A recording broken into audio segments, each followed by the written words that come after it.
مستجدات قضية مولينكس بعد مواجهة تهم ثقيلة وظهور ضحايا جدد. تشهد مدينة طنجة تطورات متسارعة في قضية صانع المحتوى المعروف بلقب مولينكس، وذلك بعد إحالته على قاضي التحقيق بمحكمة الاستئناف لمواجهة مجموعة من التهم الثقيلة التي ما تزال قيد البحث القضائي.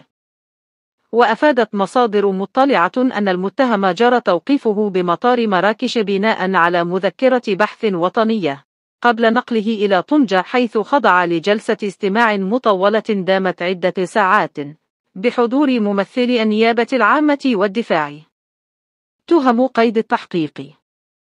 وحسب المعطيات الأولية، يواجه المعني بالأمر تهما تتعلق ب الاتجار في البشر، الإخلال العلني بالحياة، التشهير ونشر ادعاءات كاذبة، حيازة محتويات مخالفة للقانون، بث مواد قد تعد ضارة بالقاصرين. وتجدر الإشارة إلى أن هذه التهم ما تزال في مرحلة التحقيق دون صدور أي أحكام نهائية إلى حدود الساعة. ضحايا جدد يدخلون على خط الملف. مصادر قضائية أكدت ظهور شكايات جديدة من سيدات يدعين تعرضهن للإساءة في تسجيلات صوتية ومرئية يجري حاليا تفريغها وتحليلها من طرف الشرطة القضائية لإضافتها إلى ملف القضية في حال ثبوت صلتها بالمتهم.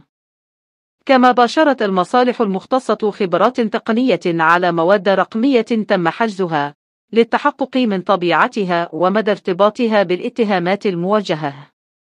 وضع المتهم رهن الاعتقال الاحتياطي. وبناء على قرار قاضي التحقيق، تم إيداع مولينكس بالسجن المحلي طنجة 2 في انتظار استكمال مسار التحقيق وتعميق البحث حول الوقائع المثارة. قضية تثير جدلا واسعا.